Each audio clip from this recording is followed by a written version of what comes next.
ഈ ബാഹുലിന് ആരെങ്കിലും പോലീസിലുണ്ടോ?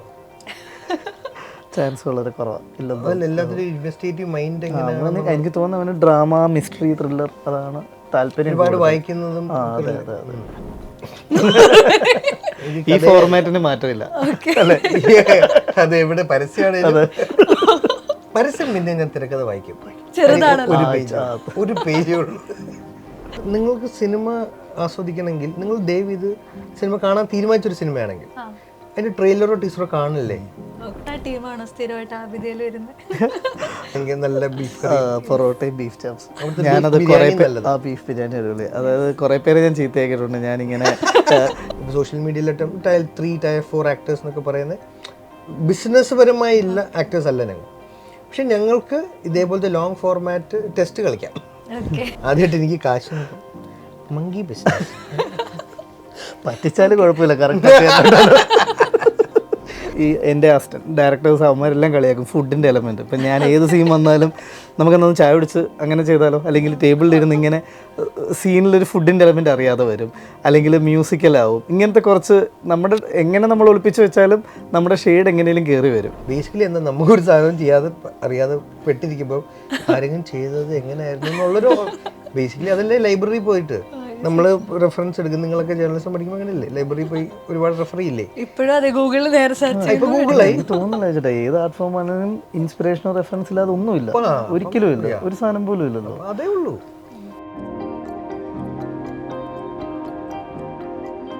നമസ്കാരം. കേരള ക്രൈം ഫയൽസ് 2ാം സീസണിന്റെ വിശേഷങ്ങളുമായി അജു വർഗീസ് ആൻഡ് അഹമ്മദ് കബീർ. സ്വാഗതം. Thank you. ഈ ഹിറ്റായി ഓടിയിട്ടുള്ള ഒരു 1ാം ഭാഗം, ആ വെബ് സീരീസിൻ്റെ അടുത്ത സീസൺ വരെയാണ്. അത് സ്വാഭാവികമായിട്ടും ചലഞ്ചിങ്ങും ആയിരിക്കും, അതേസമയം ഭയങ്കര പ്രോമിസിങ്ങും ആയിരിക്കുമല്ലോ. ഈ ഒരു ഇങ്ങനൊരു ഫേസിനെ അഡ്രസ്സ് ചെയ്യേണ്ട ഒരു സാഹചര്യമില്ലേ? അതിനെങ്ങനെ കാണുന്നു? നമ്മൾ ഭയങ്കര എക്സൈറ്റഡ് ആയിരുന്നു. കാരണം വെച്ചാൽ സീസൺ 2 1 ചെയ്യുമ്പോൾ തന്നെ നമുക്ക് നന്നായിട്ട് വന്നാൽ 2 ചെയ്യണമെന്നുള്ള ആഗ്രഹം ഉണ്ടായിരുന്നു. കാരണം വെബ് സീരീസിൽ അങ്ങനെ ഒരു സംഭവം കൊണ്ടുവരണമെന്നുള്ളത്. അപ്പോൾ അത് കഴിഞ്ഞ് പിന്നെ ബാഹുൽ സ്ക്രിപ്റ്റ് എന്നുള്ള രീതിയിൽ വന്നപ്പോഴും അതും എക്സൈറ്റഡ് ആയി. പിന്നെ ഈ പറഞ്ഞ പോലെ അതായത് ഫസ്റ്റ് സീസൺ നല്ല ഹിറ്റ് ആയതുകൊണ്ട് പിന്നെ ആസ് എ മേക്കേഴ്സ് നമുക്ക് ഫസ്റ്റ് സീസൺ തന്നെ ചെയ്യണമെന്ന് ആഗ്രഹമില്ല, എൻ്റെ ഉള്ളിൽ മാറ്റണമെന്നും ഉണ്ടായിരുന്നു. കാരണം അതുകൊണ്ട് അത് ചാലഞ്ചായിട്ട് ഇട്ടിട്ട് നമ്മളായിട്ട് തന്നെ ചെയ്യുന്നത്. കാരണം വെബ് സീരീസിൽ നമുക്ക് ഈ റിസ്ക് എടുക്കാൻ പറ്റത്തുള്ളൂ. സോ അത് മനസ്സിൽ കണ്ടുകൊണ്ട് തന്നെയാണ് ചെയ്തത്. എക്സൈറ്റ്മെൻ്റ് ആണ് ആക്ച്വലി. പിന്നെ ഇത് കുറച്ച് നാൾ മുമ്പ് ഇറങ്ങേണ്ടതായിരുന്നു. അപ്പോൾ അങ്ങനെ നമ്മൾ കുറേ ഒരു വെയിറ്റിംഗ് പീരീഡ് ഉണ്ട്. കാരണം പെട്ടെന്ന് തന്നെ ഇറങ്ങേണ്ടതാണ്. കാരണം 1 ഹിറ്റായി നിൽക്കുന്ന സമയത്ത് തന്നെ നമ്മൾ 2ൻ്റെ ഇത് തുടങ്ങിയിരുന്നു. റിലീസ് ആക്ച്വലി കഴിഞ്ഞ ഓണത്തിനൊക്കെ ഇറങ്ങേണ്ടതായിരുന്നു. അപ്പോൾ ആ വെയിറ്റിംഗ് പീരീഡ് നമ്മളെല്ലാവരെയും എന്താണ് ഇറങ്ങാത്തതെന്നുള്ള സംഭവം ഉണ്ടായിരുന്നു. പക്ഷേ ഇപ്പം ഫൈനലി എല്ലാം ഈ ജൂണിൽ തന്നെ റിലീസുണ്ട്.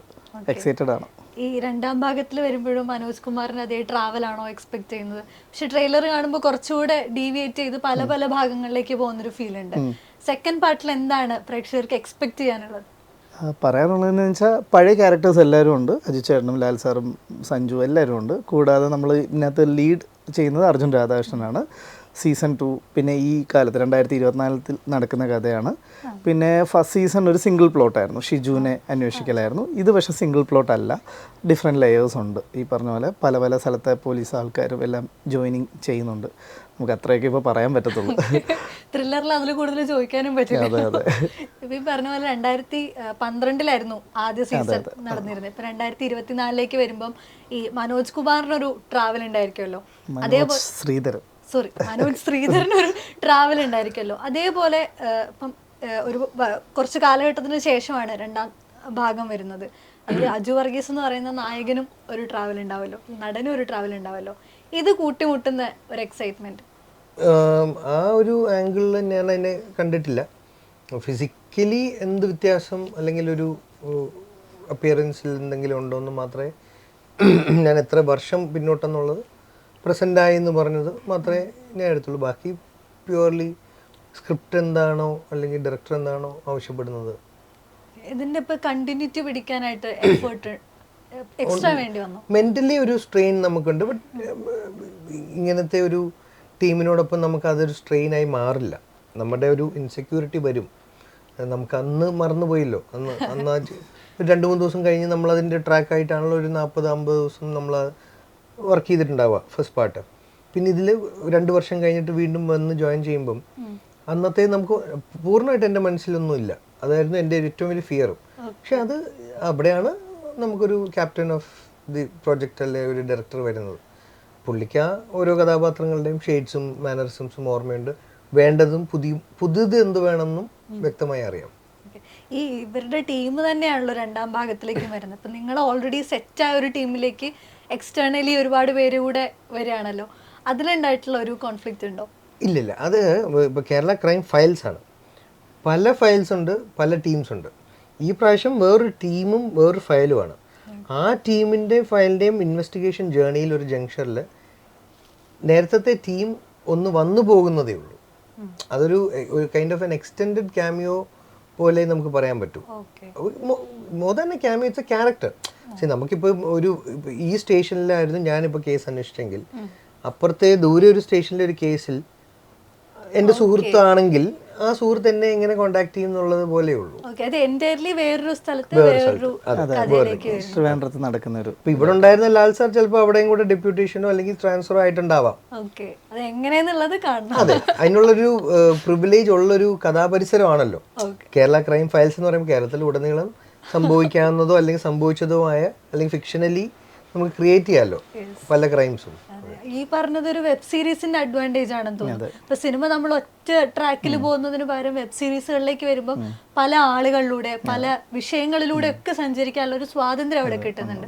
അതിന് എത്രത്തോളം എക്സ്പ്ലോയിറ്റ് ചെയ്യാൻ സാധിച്ചിട്ടുണ്ട്? ഭയങ്കര, കാരണം വെച്ചാൽ നമുക്കിപ്പം ഇപ്പം ഫസ്റ്റ് എപ്പിസോഡ് തീരുമ്പോൾ ഏത് സ്ഥലത്ത് നിർത്തിയതോ സെക്കൻഡ് തുടങ്ങുമ്പോൾ അതിന് നിർബന്ധമില്ല. പ്രോപ്പർ ഒരു നമ്മളിപ്പം എല്ലായിടത്തും കണ്ട വെബ് സീരീസിൻ്റെ ഒരു ഫോർമാറ്റ് ഉണ്ടല്ലോ. അപ്പം സീസൺ 1 സീസൺ 2 ആണ് കുറച്ചുകൂടെ ഒരു വെബ് സീരീസ് കറക്റ്റ് ഫോർമാറ്റ് എന്നൊക്കെ പറയുന്ന പോലത്തെ സംഭവം. കാരണം ഈ മൾട്ടിപ്പിൾ ലേയേഴ്സ് ഉള്ളതുകൊണ്ട് നമുക്ക് പലരുടെയും ട്രാക്ക് നമുക്ക് ഇഷ്ടമുള്ള ടൈം ലൈനിൽ പറയാൻ പറ്റും. അങ്ങനത്തെ കുറേ ഫ്രീഡം ഉണ്ട്. പിന്നെ ഞാനിത്ര ബ്രീഫിംഗ് ഒന്നും ബാബുലിനോട് പറഞ്ഞിട്ടില്ല. അതായത് നമുക്ക് ഇവരെ ഇൻക്ലൂഡ് ചെയ്യണം, ഈ ഫ്രാഞ്ചൈസിയുടെ അടുത്ത സീസണാണ്, ഈ ക്യാരക്ടേഴ്സ് എനിക്ക് മസ്റ്റായിട്ട് വേണം, പക്ഷെ കഥ അവൻ്റെ ഇഷ്ടമുള്ള, നിനക്ക് ഇഷ്ടമുള്ള സ്കെയിലിൽ ഇഷ്ടമുള്ള രീതി ആലോചിക്കുന്നു പറഞ്ഞാണ് ആ ഫ്രീഡമാണ് കൊടുത്തത്. ബാക്കി സ്ക്രിപ്റ്റ് വന്നതിന് ശേഷമാണ് എല്ലാവരും ഇൻവോൾവ് ആയത്. ഈ ബാഹുലിൽ ആരെങ്കിലും പോലീസിലുണ്ടോ? ചാൻസ് വളരെ കുറവാണ്. എനിക്ക് തോന്നുന്നു അവന് ഡ്രാമ, മിസ്റ്ററി, ത്രില്ലർ അതാണ് താല്പര്യം. വായിക്കുന്നതും ആള് സിനിമാറ്റിക്കലി ആണ് കഥ ആലോചിക്കുന്നതെന്ന് പറയാറുണ്ട്. അപ്പം ബാഹുലിന്റെ നരേഷനുകളില് കഥകളിൽ ആ ഒരു ഫീല് വന്നിട്ടുണ്ടോ? ഇല്ല, അവൻ ആക്ച്വലി ആദ്യം നറേറ്റ് ചെയ്യത്തില്ല. നമ്മളെല്ലാവരും ഇപ്പോൾ ഒരു കഥ കിട്ടുമ്പം ഒരു ഐഡിയ പറയുക അല്ലെങ്കിൽ ഒരു പ്ലോട്ട് പറയുക, ജസ്റ്റ് ഒരു സീൻ പറയുക, ഇതൊന്നും ചെയ്യത്തില്ല. ആൾ എഴുതിയിട്ട് ഇത് അയച്ചു തരും മെയിലിൽ, നമ്മളത് വായിച്ചോണം. ഫുൾ സ്ക്രിപ്റ്റായിട്ട് അയക്കത്തുള്ളൂ. അത് വായിച്ചിട്ട് അഭിപ്രായം പറഞ്ഞിട്ട് അവൻ വരത്തുള്ളൂ, എന്നിട്ട് ഡിസ്കഷൻ തുടങ്ങത്തുള്ളൂ. അപ്പം അങ്ങനത്തെ ഒരു ആളാണ്. അപ്പോൾ നമുക്കും എക്സൈറ്റ്മെൻറ്റ്. അവൻ എഴുതി അയക്കുന്ന ആ സമയത്ത് നമ്മളിങ്ങനെ വെയിറ്റ് ചെയ്ത് എന്താണ്, ഒരു ക്ലൂ ഇല്ല, എന്താണ് വരുന്നതെന്നോ എന്താണോ തരുന്നതെന്നോ ഒന്നും പറയാൻ പറ്റത്തില്ല. എഴുതി ഇതും 10 ദിവസത്തിലാട്ടോ അവൻ എഴുതി, 110 days എടുത്തിട്ടുള്ളൂ. എന്നിട്ട് അയച്ചു തന്നിട്ട് നമ്മൾ വായിച്ചു കഴിഞ്ഞിട്ടാണ് അവനോട് ഡിസ്കഷൻ തുടങ്ങിയത്. ഈ തിരക്കഥ വായിക്കാന്ന് പറയുമ്പോൾ മുന്നേ അരിച്ചേട്ടൻ പറഞ്ഞിട്ടുണ്ട് തിരക്കഥ മുഴുവൻ വായിക്കാൻ മടിയുള്ള ഒരാളാണ്, സ്വന്തം ഭാഗം ക്ലിയർ ചെയ്യുന്നതാണ് കുറച്ചുകൂടെ കംഫർട്ടബിൾ എന്ന് പറയുന്നുണ്ട്. പക്ഷെ വെബ് സീരീസിലേക്ക് വരുമ്പോൾ ഈ പറഞ്ഞ പോലെ പല ആളുകളുടെ കഥകൾ കൂടിയാണല്ലോ. അപ്പോൾ അവരെ കൂടെ അറിഞ്ഞിരിക്കേണ്ട ഒരു ആവശ്യം ഇതിനകത്ത് ഉണ്ടായിട്ടുണ്ടോ? ഇല്ല, ഈ ഫോർമാറ്റിന് മാറ്റമില്ല. അത് എവിടെ പരസ്യമാണ്, പരസ്യം പിന്നെ ഞാൻ തിരക്കഥ വായിക്കും. ഒരു പേജേ ഉള്ളൂ. വായിക്കാത്ത മടി കാരണമല്ല, മെമ്മറിയിൽ നിൽക്കുന്നില്ല. അത് വായനാശീലമുള്ളവർക്കേ അത് പറ്റുള്ളൂ. ഡയറക്ടേഴ്സിന് അത് ചെയ്തേ പറ്റൂ. അത് അവരുടെ ഉള്ളിൽ നിന്നുള്ള പാഷനിൽ വരുന്ന. എനിക്ക് മറ്റ് കഥാപാത്രങ്ങളുടെ ഇമോഷണൽ, എനിക്ക് മാനസിക വ്യാപാരങ്ങളെക്കുറിച്ച് അറിയാൻ താല്പര്യമില്ല. എനിക്ക് ആ സർപ്രൈസ്, ഇപ്പോൾ KCF 2-ൻ്റെ കഥ എന്താണെന്ന് ഞാൻ റിലീസിങ് ദിവസം കാണാൻ ഞാൻ ഇരിക്കുക. ഡബ് ചെയ്യുമ്പോഴും ഉണ്ട്. ഇതറിയാതെ നമ്മൾ അഭിനയിച്ചിട്ട് ഡബ് ചെയ്യാൻ ചെല്ലുമ്പം ഇതായിരുന്നല്ലേ ആ കഥ, ഈ സീൻ ഇതായിരുന്നു. സീനൊക്കെ ചിലപ്പോൾ അറിയാട്ടോ, പക്ഷെ ഇതിന് മുന്നേ ഇത് കഴിഞ്ഞിട്ടാണ് ഇതിലോട്ട് വന്ന, അല്ലെങ്കിൽ നമ്മൾ ചില ഫോണിൽ പറയുന്നത് ആരോടാന്നൊന്നും അറിയില്ലല്ലോ, ഇതെന്താ പറഞ്ഞു ഇതായിരുന്നു എന്നൊക്കെ ഉള്ളൊരു ഹൈയുണ്ട്. ആ എക്സ്റ്റംബർ എനിക്ക് ഭയങ്കര സർപ്രൈസ് ഇഷ്ടമാണ്. പക്ഷെ എന്തൊക്കെ പറഞ്ഞാലും ഡയറക്ടേഴ്സ് ആക്ടറാണ്. നമ്മൾ ഈ പറയുന്ന സീൻ പഠിച്ച് സെറ്റായിട്ട് തന്നെ വരുന്നത്. ഇങ്ങനെയൊക്കെ പറഞ്ഞാലും നമ്മുടെ സമയം ഒന്നും കളയത്തൊന്നുമില്ല, എല്ലാം പഠിച്ച് എല്ലാം സെറ്റായിട്ട് തന്നെ വരുന്നത്. ഈ അടുത്ത് ഇതേപോലെ ഒരാൾ എന്നോട് പറഞ്ഞിട്ടുണ്ട്, അയാൾ പറഞ്ഞു കേട്ടാണ്, നിങ്ങൾക്ക് സിനിമ ആസ്വദിക്കണമെങ്കിൽ നിങ്ങൾ ദയവ് ഇത് സിനിമ കാണാൻ തീരുമാനിച്ചൊരു സിനിമയാണെങ്കിൽ അതിൻ്റെ ട്രെയിലറോ ടീസറോ കാണില്ലേ, ഞാൻ ചില എക്സൈറ്റ്മെന്റ് ഉള്ള സാധനത്തിന്റെ ട്രെയിലർ കാണാതെ ഒന്നും കാണാതെ പോകും. കംപ്ലീറ്റ്ലി ബ്ലാങ്ക് ആയിട്ട് പോകുമ്പോൾ കിട്ടുന്ന ഒരു എക്സൈറ്റ്മെന്റ് അതെ അതെ അതെ അതെ. ഈ കഥാപാത്രത്തിന്റെ റെഫറൻസിനെ കുറിച്ച് മുന്നേ പറഞ്ഞിട്ടുള്ള റിയൽ അന്താക്ഷരിയിലെ സൈജു ചേട്ടന്റെ റെഫറൻസ് എടുത്ത് എങ്ങനെയാണ് ദാസ് എന്ന ക്യാരക്ടറിനെ മനോജിലേക്ക് കണക്ട് ചെയ്യുന്നത്? സൈജു ചേട്ടൻ്റെ ക്യാരക്ടർ അങ്ങനെയല്ല, അതിനെ കണക്ട് ചെയ്തത് എങ്ങനെയാണെന്ന് വെച്ചാൽ ആ ഈസിനെസ് ഉണ്ട് സൈജു ചേട്ടൻ. സൈജു ചേട്ടൻ അന്താക്ഷരിയിൽ അല്ലെങ്കിൽ മുഖത്തിലെ ലാൽ സാറിൻ്റെ ക്യാരക്ടർ, ഇതെല്ലാം ഒരു നമ്മളുടെ മുന്നേ ഉള്ള ഒരു വാർപ്പ് മാതൃകകൾ. പോലീസ് എന്ന് പറയുമ്പോൾ ഒരു മസിൽ പിടിച്ച് ഒരു ഒരു ഡയലോഗ് റെൻഡറിങ്ങിന് എപ്പോഴും പവർഫുൾ ത്രോ ഉള്ള കഥാപാത്രങ്ങളല്ല. നമുക്ക് ചുറ്റുവട്ടത്തുള്ള സാധാരണക്കാരെ പോലുള്ള വ്യക്തികൾ പോലീസിന്റെ ജോലി ചെയ്യുന്നു എന്നുള്ളതാണ് അത്. എൻ്റെ കഥാപാത്രം മനോജ് ശ്രീധർ വന്നപ്പോൾ അഹമ്മദ് എന്നെ ഒറ്റ വരിയിൽ ബ്രീഫ് ചെയ്ത് എന്നെ കൺവിൻസ് ചെയ്യുന്നതിന്, ഓരോ ആക്ടറിനെയും ബ്രീഫ് ചെയ്യുന്ന പല രീതികളായിരിക്കും. എന്നെ വളരെ ഈസിലി അദ്ദേഹം അത് മനസ്സിലാക്കിച്ചത് റിയൽ ലൈഫിൽ ഈ മനോജ് ശ്രീധർ ഒരു റിയൽ ലൈഫ് ക്യാരക്ടറാണ്. അദ്ദേഹം മാഷായിരുന്നു പോലീസിൽ വരുന്നതിന് മുന്നേ. അപ്പോൾ മാഷ് എന്ന് പറഞ്ഞപ്പോൾ എനിക്ക് അന്ന് കുറച്ചും കൂടി ഈസി ആയി. ബിക്കോസ് ഞാൻ KCF 1 മുന്നേ തൊട്ട് കഴിഞ്ഞ ആഴ്ച അഭിനയിച്ചത് സ്ഥാനാർത്ഥി ശ്രീകുട്ടനാണ്. സോ എനിക്കപ്പോൾ പെട്ടെന്നൊരു മാറ്റം വേണ്ടി വന്നില്ല. മാഷാണ്, ഐ എം ട്രെയിൻ ദെയർ. മാഷ് യൂണിഫോം ഇടുന്നു. അപ്പൊ അത് സൈജു ഏട്ടൻ അന്താക്ഷരിയിൽ ഞാൻ എടുത്തു പറയുന്ന ഒരു ഷോട്ട്. ബിബിനോടും ഞാൻ ചോദിക്കാറുള്ളത്, അദ്ദേഹം ഈ റബ്ബർ പുരയിടത്തിലൂടെ വന്ന ആ റബ്ബർ ഷെഡിൽ വന്നിട്ട് നടന്നു വരുന്നത് ഒന്ന് സ്ലിപ്പാവും, സ്ലിപ്പായിട്ട് ബാലൻസ് പിടിച്ചിട്ട് വരും. നാച്ചുറലി അതൊരു ആക്ടർ സാധാരണ അവിടെ ഒന്നുകൂടെ പോവാം, പിന്നെ സ്ലിപ്പ് പോലീസ് കറക്റ്റായിട്ട് വന്നു. പക്ഷെ ബിബിൻ അതാ വെച്ചേക്കുന്നത്.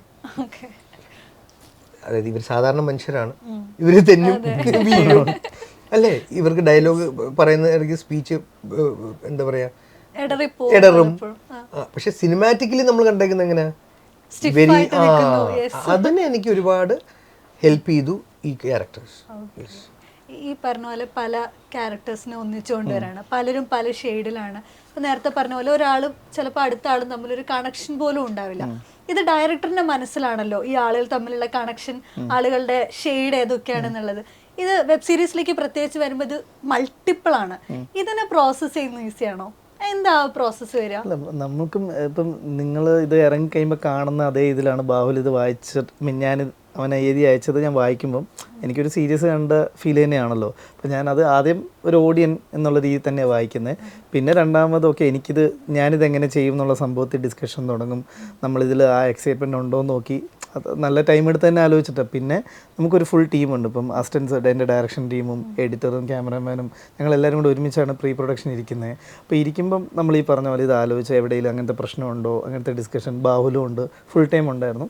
അപ്പോൾ നമ്മൾ ഈ കാണുന്നത്, അതായത് നമ്മളിപ്പോൾ ചെയ്യാൻ പോകുന്ന സാധനത്തിൻ്റെ എക്സൈറ്റ്മെൻറ്റാണ് നമ്മളെല്ലാം ഇവിടം വരെ എത്തിക്കുന്നത്. ഈവൻ ഇറങ്ങുമ്പോഴും നമ്മൾ ഈ ഉദ്ദേശിച്ച എക്സൈറ്റ്മെൻറ്റ് ബാക്കിയുള്ളവർക്കും കിട്ടുമോ എന്നുള്ള സംഭവം ഉണ്ടല്ലോ, അതാണ്. അപ്പം അയച്ചേട്ടൻ പറഞ്ഞ പോലെ ഇത് എല്ലാം നമുക്കറിയാം ഇത് എവിടെ എത്തുന്നതെന്നും ഈ ലിങ്കെല്ലാം. അത് ഓഡിയൻസിനും കൂടെ അത് ആ ഫ്ലോയിൽ കിട്ടിക്കഴിഞ്ഞാൽ ഭയങ്കര ഹാപ്പി ആയിരിക്കും.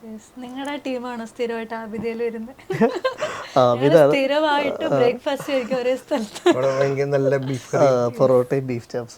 ഞാനത് കുറേ ബീഫ് ബിരിയാണി അടിപൊളി. അതായത് കുറേ പേരെ ഞാൻ ചീത്തയാക്കിയിട്ടുണ്ട്. ഞാനിങ്ങനെ ഇത് കഴിച്ച് രാവിലെ ഇതിനകത്ത് അഭിനയിച്ച രഞ്ജിത്ത് ശേഖർ ആക്ടറുണ്ട്, പുള്ളീനെ ഞാൻ കൊണ്ടുവരും. അതെ അതെ അതെ, എൻ്റെ സ്റ്റോറി കണ്ടിട്ട് കുറേ പേര് പോയിട്ടുണ്ട്. സ്ഥിരം അവിടെ കാക്കനാടാണത്, Vazhakkala. Okay, coming back to beef ചാപ്സിൽ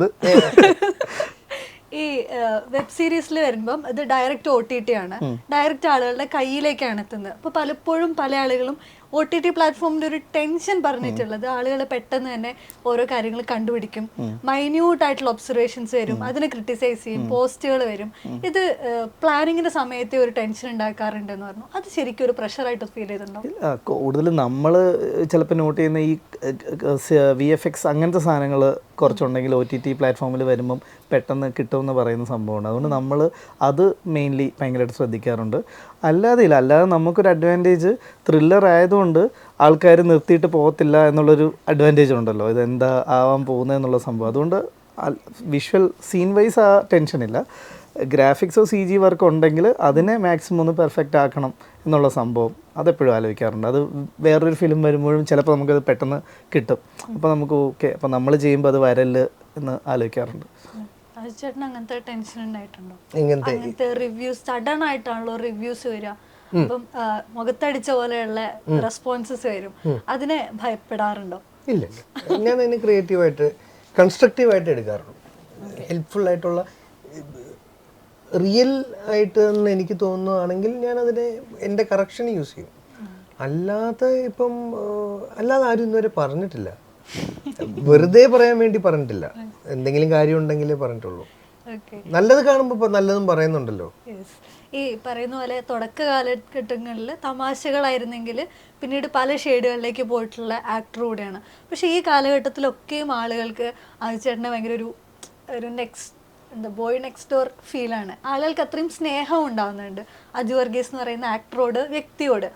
അതൊരു സ്പെഷ്യൽ ഫീലിംഗ് അല്ലേ? എത്ര നെഗറ്റീവ് ക്യാരക്ടറിലേക്ക് പോയി കഴിഞ്ഞാലും ആളുകൾ അജിച്ചേട്ടനല്ലേ എന്ന് ചോദിക്കുന്നതിൽ ബ്ലെസ്സിങ് ആണ് അത്. നമ്മൾ അന്ന് ചെയ്ത കഥാപാത്രങ്ങളുടെ ഒരു ഇമ്പാക്റ്റ് ആണ്, പ്രിവിലേജ് ആണ് അവർ തരുന്നത്. ആ ഫസ്റ്റ് ഇംപ്രഷൻ അത് ഇന്നവേ അത് ഡിസഡ്വാൻറ്റേജ് ആണ്, ഇന്നവേ കാര്യം അത് ബ്രേക്ക്. പക്ഷെ അതെന്താ അറിയോ, അത് നിലനിൽക്കുന്നതാണ് എപ്പോഴും സേഫ്. കാര്യം മുന്നോട്ട് അവർ നമ്മുടെ ഒരു വർക്ക് കാണാൻ താല്പര്യപ്പെടുന്നതിൻ്റെ റീസൺ അതാ.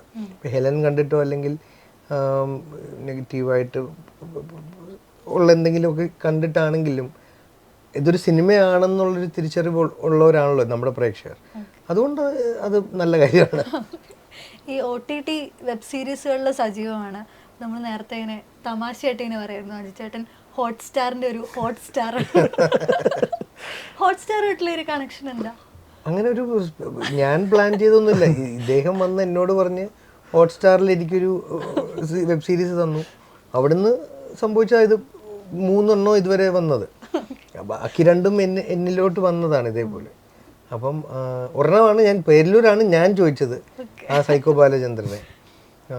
അതങ്ങനെ ഇതിപ്പോൾ എന്താ പറയുക, ഇത് കഴിഞ്ഞിപ്പോൾ ഹോട്ട്സ്റ്റാറായിട്ട് ഒന്നും വരാനില്ല, അങ്ങനെ നമുക്കൊന്നും വെക്കാൻ പറ്റില്ല. പക്ഷേ ഈ സീസൺ ഈ ഒരു ട്രാവൽ അത് എൻ്റെ കരിയറിൽ ഒരുപാട് ഒരു കഥാപാത്രത്തിന് ഒരുപാട് നേരം എക്സ്പ്ലോർ ചെയ്യാവുന്നതാണ് വെബ് സീരീസിൻ്റെ ഗുണം. നമ്മൾ KCF 1 സമയത്ത് പറഞ്ഞിരുന്നു, ഇതൊരു പുതിയ എക്സ്പെരിമെൻ്റ് ആണ്, ഇതിവിടെ സക്സസ്ഫുൾ ആവണം എന്ന് നമ്മൾ ആഗ്രഹിക്കുന്നു. ബിക്കോസ് ഇതുവഴി ഒരുപാട് നടീനടന്മാർക്ക്, ടെക്നീഷ്യൻസിന് ഒരു പുതിയ മേഖലയിൽ അവരുടെ ഇഷ്ടമുള്ള ജോലി ചെയ്യാം. സിനിമ എപ്പോഴും അതിന് അവസരം കിട്ടില്ല. അപ്പോൾ എസ്പെഷ്യലി ഞങ്ങളെപ്പോലുള്ള ഈ ഇപ്പോൾ സോഷ്യൽ മീഡിയയിലെ ടയർ 3 ടയർ 4 ആക്ടേഴ്സ് എന്നൊക്കെ പറയുന്ന ബിസിനസ് പരമായുള്ള ആക്ടേഴ്സ് അല്ല ഞങ്ങൾ.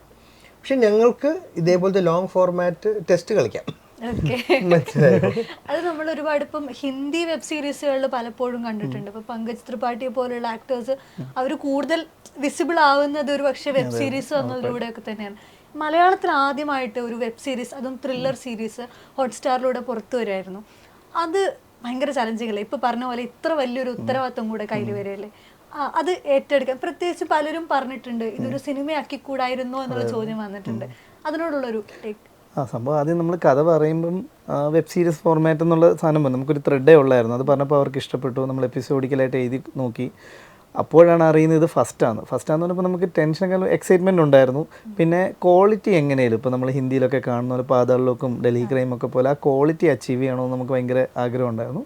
പിന്നെ തിരിച്ച് കാസ്റ്റിങ്ങിലേക്ക് വന്നപ്പം നമ്മുടെ കഥ ഭയങ്കര സിമ്പിളാണ്. പിന്നെ എനിക്കൊരു ആഗ്രഹം ഉണ്ടായിരുന്നു, ഈ സൂപ്പർ കോപ്സ് എന്ന് പറഞ്ഞ സാധനത്തിനെ മാറ്റിയിട്ട് നോർമൽ പോലീസുകാർ എങ്ങനെയായിരിക്കും, അങ്ങനെ കാസ്റ്റിംഗ് ആലോചിച്ച് വന്നപ്പോൾ ആൾക്കാർക്ക് ഓഡിയൻസിന് റിലേറ്റ് ചെയ്യാൻ പറ്റുന്ന ഇത്. അപ്പോൾ അജു ചേട്ടൻ പിന്നെ ലാൽ സാർ, ആ ഒരു അജു ചേട്ടനും ലാൽ സാർ തമ്മിലുള്ള കോൺട്രാസ്റ്റ്, അങ്ങനെയാണ് നമ്മൾ ഈ കാസ്റ്റിങ്ങിലേക്ക് മൊത്തത്തിൽ വരുന്നത്. അപ്പോൾ ഫസ്റ്റിൻ്റെ ഇത് നമ്മൾ സക്സസ് ആയപ്പം ഓക്കെ ഇതിന് സീസൺ കൊണ്ടുവരാം, അങ്ങനെയാണ് ആലോചിച്ച് വന്നത്.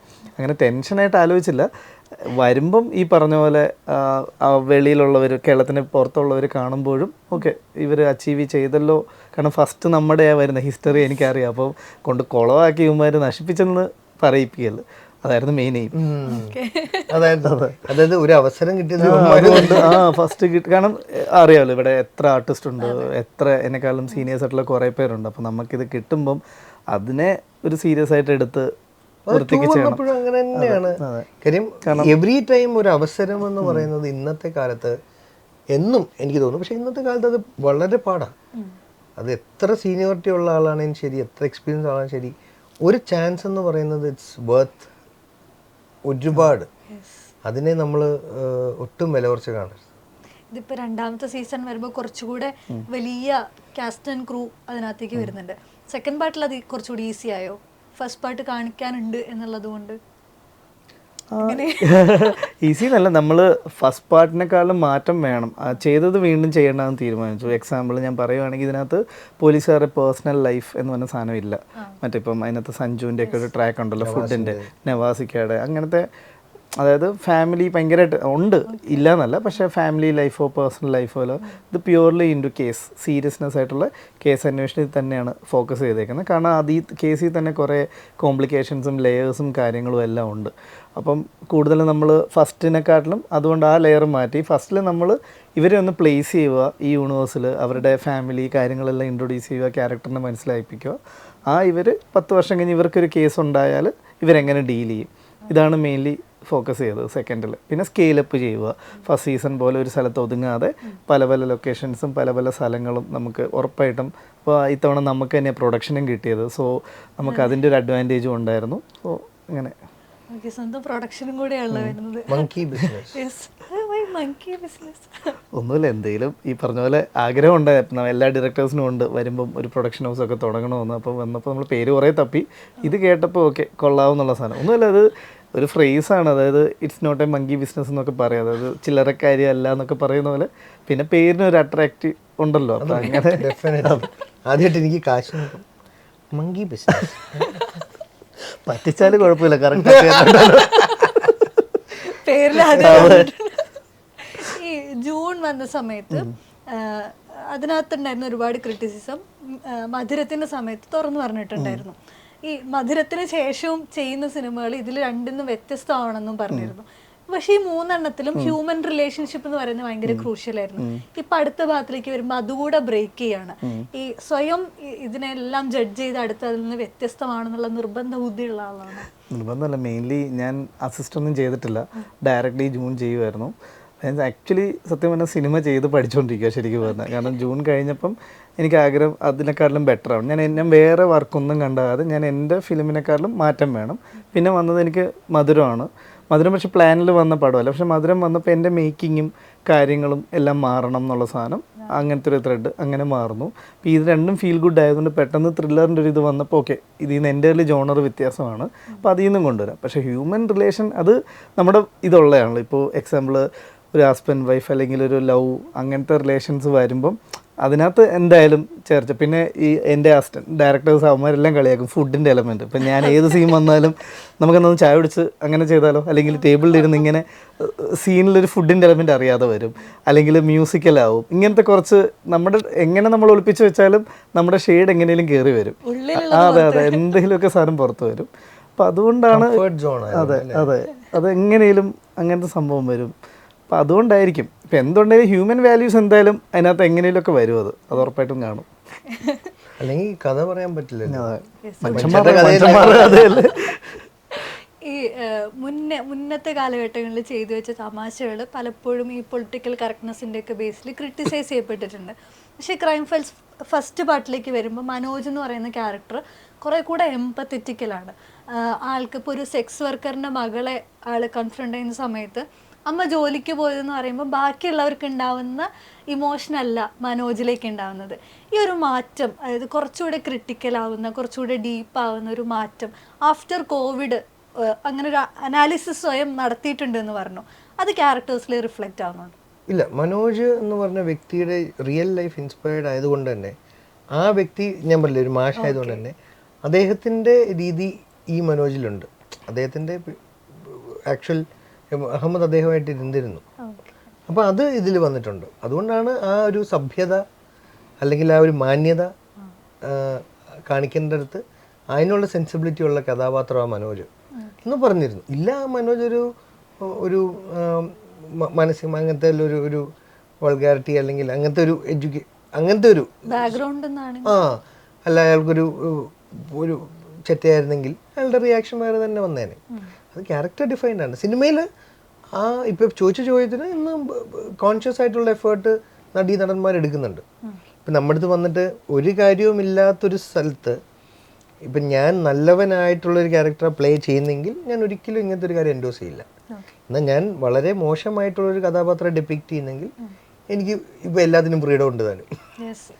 ഞാൻ അവസാനം അല്ല പണ്ടാണെങ്കിൽ നമ്മളത് ശ്രദ്ധിക്കില്ല, ഇപ്പം ശ്രദ്ധിക്കുന്നുണ്ട്. കുറേ കൂടെ അല്ല, നല്ല രീതിയിൽ എല്ലാവരും കോൺഷ്യസ് ആയിട്ടുണ്ട്. കാര്യം എന്തുകൊണ്ടാണെന്ന് വെച്ച് കഴിഞ്ഞാൽ ഇന്ന് പ്രേക്ഷകർ അങ്ങനത്തെ തമാശകൾ എൻജോയ് ചെയ്യുന്നില്ല. എൻജോയ് ചെയ്യുന്നില്ലാത്തൊരു സാധനം ഞങ്ങൾ മെനക്കെട്ട് നമ്മൾ ചെയ്യേണ്ട കാര്യമില്ല, വെറുതെ നമ്മൾ ഏറി പോകുന്നല്ലാതെ. അപ്പോൾ അതുകൊണ്ട് തന്നെ നമ്മളത് അവരുടെ അടുത്ത് ചോദിക്കും. ഒരുപാട് ക്രിഞ്ചെന്ന് തോന്നുന്ന കാര്യങ്ങൾ, ഒരുപാട് നന്മ ഉപദേശങ്ങൾ ഉപദേശിക്കാം, പ്രീച്ചിങ് ആവാതെ. അതിനെ ഇന്നത്തെ തലമുറ എന്നൊന്നുമില്ല, ഇതൊക്കെ ആ ഒരു ഏജിൻ്റെ. നമുക്കും 18 വയസ്സായിരുന്നപ്പോൾ നമ്മളെ ഒരാൾ ഉപദേശിക്കുന്ന ഇഷ്ടമല്ല. ഇപ്പോഴും നമ്മളൊരാൾ പിടിച്ച് 1 മണിക്കൂർ ഉപദേശിച്ചാൽ നമുക്ക് ദേഷ്യം പറ്റില്ലേ? അപ്പം അതിൻ്റെ ഭാഷയിലുള്ള വ്യത്യാസം, മിനിമൽ വേർഡ്സിലോട്ടൊക്കെ പോകാം, റൈറ്റായിട്ട് പറയാമല്ലോ. ഇപ്പോൾ വാഴ എന്ന് പറഞ്ഞ സിനിമയിൽ വളരെ മനോഹരമായിട്ട് ഇന്നത്തെ തലമുറയ്ക്ക് മനസ്സിലാവുന്ന രീതിയിൽ കുടുംബ ബന്ധങ്ങളെ ഡിമോഷൻ അവർ പറഞ്ഞില്ലേ? അല്ലെങ്കിൽ അവർ എണീറ്റ് പോകും, പക്ഷെ എന്നിട്ടും ചെറുപ്പക്കാർ ഹിറ്റാക്കിയില്ലേ? അപ്പം അവരിൽ അതൊക്കെ ഉണ്ട്, പറയേണ്ട രീതിയിൽ മനസ്സിലായി. എന്നെ മാഷെന്ന് പറഞ്ഞ് കൺവിൻസ് ചെയ്ത പോലെ ഇപ്പോൾ വേറൊരു ആക്ടറാണ്. ഇപ്പോൾ അർജുനെ ചിലപ്പോൾ അങ്ങനെ ആയിരിക്കില്ല അഹമ്മദ് കൺവിൻസ് ചെയ്യണേ അല്ലെങ്കിൽ ബ്രീഫ് ചെയ്യുന്നത്. ഓരോ ജനറേഷൻ അനുസരിച്ച് പറയണം. ഓരോരുത്തർക്ക് വേണ്ടത്. ഇപ്പോൾ 80s പോലത്തെ 70s നമുക്ക് നസീർ സാറിൻ്റെ സിനിമകളിൽ കൃത്യമായിട്ടുള്ള അങ്ങനത്തെ സാരോപദേശ സീനുകൾ ഉണ്ടല്ലോ, അതിന് മുന്നേ ഉണ്ടായിട്ടുണ്ടല്ലോ, നമ്മൾ കണ്ടിട്ടുണ്ട്. അത് കഴിഞ്ഞിട്ടുള്ളതുണ്ട്, ഉണ്ട്. നമ്മളിപ്പം പൊളിറ്റിക്കലി ഉള്ള ഈ കിങ് എന്ന് പറഞ്ഞ സിനിമയിൽ നമുക്കറിയാം, വെർബലായിട്ട് തന്നെ പൊളിറ്റീഷ്യൻസിനെതിരെ ക്രിട്ടിക്കലി എന്താ പറയുക, ലാഷ് ഔട്ട് ചെയ്യുന്ന ഡയലോഗ്സ് ഉണ്ട്. ഇന്ന് അത് ചിലപ്പോൾ അത്ര ആവശ്യമില്ല, ചേഞ്ച് ചെയ്യുള്ളൂ. ഈ ഒരുപാട് റെഫറൻസുകൾ സ്വീകരിക്കേണ്ടി വന്നിട്ടുണ്ടാവല്ലോ. ഈ ക്രൈം ഫയൽസിന് റെഫറൻസുകൾ ഉണ്ടായിരുന്നോ? ക്രൈം ഇല്ല, കാരണം വെച്ചാൽ ഞാൻ പറഞ്ഞില്ല, ഇപ്പോൾ ബാഹുലി എഴുതിയ സ്ക്രിപ്റ്റ് കിട്ടിക്കഴിഞ്ഞിട്ട് നമുക്കിപ്പം ഇപ്പോൾ ചില പടങ്ങളുടെ മീറ്റർ നമുക്ക് ഇങ്ങനെ പോവാം, കാരണം അങ്ങനെയുള്ളൂ. അല്ലാതെ ഒരു റെഫറൻസ് എടുത്തൊരു സീക്വൻസിന് കൊണ്ടുപോയിട്ടില്ല. കാരണം അവൻ എഴുതിയതെല്ലാം ഒരു ഒറിജിനൽ സാധനം ആക്കണം എന്നുള്ള ഇതുള്ളത് കൊണ്ട് സ്ക്രിപ്റ്റിൽ തന്നെ അതുണ്ട്. പിന്നെ നമ്മൾ ഏത് മീറ്റർ പിടിക്കണം എന്നുള്ള സംഭവങ്ങളേ ഉള്ളായിരുന്നു. അല്ലാതെ നമ്മൾ കാണുന്ന, അതായത് നേരത്തെ കണ്ട ഇപ്പോൾ ഇറങ്ങിയ വെബ് സീരീസ് മിക്കതും നമ്മൾ കണ്ടിട്ടുണ്ട്. അങ്ങനെ ഒരു സീനിന് വേണ്ടി എടുത്തിട്ടില്ല. ഇപ്പോൾ പേസ് അല്ലെങ്കിൽ ഇതെങ്ങനെ കൊണ്ടുപോവാം, ഫസ്റ്റിനെക്കാളും കുറച്ചുകൂടെ ചിലപ്പോൾ പേസ് സ്ലോ ആവാം, സ്ക്രിപ്റ്റിൽ എന്താണോ ഡിമാൻഡ് ചെയ്യുന്നത് അത് നോക്കലായിരുന്നു മെയിൻ. കുറച്ചുകൂടെ മ്യൂസിക്കൽ തന്നെയാണോ? മ്യൂസിക്കിന് ഭയങ്കര ഇമ്പോർട്ടൻസ് ഉണ്ട്. മ്യൂസിക് ഒബ്വിയസ്ലി ഉണ്ട്, പക്ഷെ എന്നാൽ സീനിനെ എംപവർ ചെയ്യാൻ വേണ്ടി ചുമ്മാ ഉള്ള മ്യൂസിക് ആക്ച്വലി ഇത്തവണ കുറവ്. ഫസ്റ്റിനകത്ത് അതുണ്ടായിരുന്നു, ഇതിനകത്ത് നമ്മൾ കുറച്ച്, കാരണം കണ്ടൻറ്റ് സ്ട്രോങ് ആയതുകൊണ്ട് നമ്മൾ മ്യൂസിക്കിനെ അതിന് ജസ്റ്റ് ഒരു സപ്പോർട്ട്, ചെറിയൊരു സപ്പോർട്ട് സിസ്റ്റം ആയിട്ടേ വെച്ചിട്ടുള്ളൂ, അല്ലാതെ ഹെവി ആയിട്ടുള്ളൊരു ഇതിനകത്ത് യൂസ് ചെയ്തിട്ടില്ല. സിനിമാറ്റിക് ആയിട്ടുള്ളൊരു ട്രീറ്റ്മെൻറ്റ് കുറച്ചു ഫസ്റ്റിനെക്കാട്ടിലും. കണ്ടന്റിൽ കൂടുതൽ അതെ, കാരണം കണ്ടന്റ് സ്ട്രോങ് ആണ്. അപ്പോൾ നമ്മൾ വെറുതെ ഇപ്പോൾ, അതായത് നമ്മുടെ വിഷ്വലി നമ്മളെ ത്രില്ല് ചെയ്യിപ്പിക്കുന്ന ഒരു സാധനം ഉണ്ടെങ്കിൽ വീണ്ടും മ്യൂസിക് ഭയങ്കരമായിട്ട് ഇട്ടാലും എനിക്ക് തോന്നുന്നു ഇന്നത്തെ ആൾക്കാർക്ക് അത് ചിലപ്പം അതിൻ്റെ ഒരു കണ്ടന്റ് വാല്യൂ കുറയും. അപ്പം അതുകൊണ്ട് അങ്ങനെ നമ്മൾ ചെയ്തിട്ടില്ല. ഭാഷയുമായിട്ട് ഒരു ഗ്രിപ്പിംഗ് സ്ഥലത്ത് ഒരു ഹൈ സ്പീഡ് സ്ലോ മോഷൻ ഒഴിവാക്കി. ഈ സിനിമ കാണുക എന്നതുകൂടെ ഒരു ആക്ടിങ്ങിന് കൂടെ തന്നെയുള്ള ഒരു പ്രോസസ്സാണല്ലോ. അപ്പം പലപ്പോഴും പല ഇൻ്റർവ്യൂസ് ഞാൻ കേൾക്കുന്ന സമയത്ത് പല ക്യാരക്ടേഴ്സിനെ പല സിനിമകളൊക്കെ പിക്ക് ചെയ്ത് സംസാരിക്കാറുണ്ട്. ഇപ്പോഴും കണ്ടിന്യൂസ് ആയിട്ട് സിനിമകൾ കാണാൻ എഫേർട്ട് ഇടുന്ന ആളാണോ? അടുത്ത് കണ്ടിട്ടുള്ള സജസ്റ്റ് ചെയ്യാൻ പറ്റുന്ന സിനിമകളോട്? അല്ല, എൻ്റെ ലൈബ്രറി 80s, ഒരു ഏർലി 80s അല്ലെങ്കിൽ ലേറ്റ് 70s ടു ഒരു 90s മിഡ് വരെയുള്ള മലയാളം, തമിഴ്, അതാണ് എൻ്റെ ലൈബ്രറി. അത് എനിക്ക് മരണം വരെ കാണാനുള്ളതുണ്ട്, ഇഷ്ടംപോലെ. അതാണ് എൻ്റെ ലൈബ്രറി. അവിടെ നിന്ന് ഞാൻ ഇച്ചിരിയൊക്കെ അടിച്ചത്. ഇപ്പം നേരത്തെ അഹമ്മദ് പറഞ്ഞ പോലെ ആ മീറ്ററാണ് നമ്മൾ എടുക്കുക. ഇത് ആ അഭിനയം അങ്ങനെ അടിക്കാൻ പറ്റില്ല. ചില കാര്യങ്ങളെ നമുക്ക് ആ മീറ്റർ എടുക്കാൻ പറ്റും. ഞാൻ നേരത്തെ പറഞ്ഞ പോലെ സൈജുവേട്ടൻ എന്താ എടുത്തതെന്ന്, അല്ലെങ്കിൽ മുഖത്തിൽ നിന്ന് എന്താ നമ്മൾ മനസ്സിലാക്കുന്നതെന്ന് പറഞ്ഞാൽ അതിനുള്ള റെഫറൻസ് ആണ് എൻ്റെ പറഞ്ഞ പുതിയ സിനിമകളൊന്നും. അതെ, പുതിയ സിനിമകളിൽ നിന്നൊക്കെ രോമാഞ്ചത്തിൽ നിന്ന് അർജുൻ അശോകൻ, ഞാൻ ഇപ്പം അന്താക്ഷരി സഹിച്ചോട്ടെ പുതിയതല്ലേ. യെസ്, എനിത്തിങ് സംതിങ് നമുക്കത് നമ്മളെവിടെയെങ്കിലും നമുക്കത് ബേസിക്കലി എന്താ നമുക്കൊരു സാധനം ചെയ്യാതെ അറിയാതെ പെട്ടിരിക്കുമ്പോൾ ആരെങ്കിലും ചെയ്തത് എങ്ങനെയായിരുന്നു എന്നുള്ളൊരു ബേസിക്കലി അതല്ലേ ലൈബ്രറി പോയിട്ട് നമ്മൾ റെഫറൻസ് എടുക്കും. നിങ്ങളൊക്കെ ജേർണലിസം പഠിക്കുമ്പോൾ അങ്ങനെയല്ലേ, ലൈബ്രറി പോയി ഒരുപാട് റെഫർ ചെയ്യില്ലേ? ഇപ്പോഴും അതെ, ഗൂഗിളിൽ നേരെ സെർച്ച് ഇപ്പൊ ഗൂഗിളായി എനിക്ക് തോന്നുന്നില്ല ചേട്ടാ, ഏത് ആർട്ട് ഫോം ആണെങ്കിലും ഇൻസ്പിറേഷനോ റെഫറൻസ് ഇല്ലാതെ ഒന്നുമില്ല, ഒരിക്കലും ഇല്ല, ഒരു സാധനം പോലും ഇല്ലല്ലോ. അതേ ഉള്ളൂ. നിങ്ങൾക്ക് അങ്ങനെ ഒരു പെർട്ടിക്കുലർ യോണർ ഫേവറേറ്റ് ആയിട്ടുണ്ടോ? എനിക്ക് തോന്നുന്നു ചെയ്തിട്ടുള്ള സിനിമകളിൽ നമുക്ക് ഒരിക്കലും ആ ട്രാക്ക് കിട്ടുന്നില്ല. അങ്ങനെ ഒരു ഫേവറേറ്റ് യോണർ ഉണ്ടോ? അങ്ങനെയില്ല. ആസ് എ ഫിലിം മേക്കർ എല്ലാ ടൈപ്പ് ജോണറും എക്സ്പ്ലോർ ചെയ്യണമെന്ന് ഭയങ്കര ആഗ്രഹമാണ്. ത്രില്ലർ കാണുന്നതിൽ കൂടുതലും ത്രില്ലറാണ്, എന്നാലും ഫീൽ ഗുഡ് അല്ലെങ്കിൽ തിയേറ്ററിക്കൽ റോം കോം ഇതൊക്കെ ഭയങ്കര ഇഷ്ടമാണ്. ഇപ്പം എല്ലാം ഇഷ്ടമാണ്. ഇൻസ്പയർ ചെയ്തിട്ടുള്ള ഒരു വെബ് സീരീസ് അങ്ങനെയുണ്ടോ? ഇപ്പം ഇന്ത്യയിലാണെങ്കിൽ പാതാൾ ലോക്കും ഡൽഹി ക്രൈം ഫൺ 1 സീസൺ 1 ഭയങ്കരമായിട്ട് വർക്ക് ആയതാണ്. സേക്രഡ് ഗെയിംസ് ഭയങ്കര ഇഷ്ടപ്പെട്ടതാണ്. പിന്നെ വെളിയിലാണെങ്കിൽ ട്രൂ ഡിറ്റക്റ്റീവ് ഭയങ്കര ഇഷ്ടമാണ്. അങ്ങനെ. ഓക്കെ, സോ ക്രൈം ഫയൽസ് 2ാം ഭാഗം ആദ്യ ഭാഗത്തെ പോലെ അല്ലെങ്കിൽ അതിനേക്കാൾ കൂടുതൽ ഹിറ്റ് ആവട്ടെ, വലിയ ഇമ്പാക്റ്റ് ഉണ്ടാവട്ടെ. അടുത്ത സീസണിന് വേണ്ടിയിട്ട് നമുക്ക് കാത്തിരിക്കാൻ പറ്റട്ടെ, നമുക്ക് ഇതുപോലെ ഇരുന്ന് സംസാരിക്കാനും കഴിയട്ടെ. Thank you so much. Thank you so much.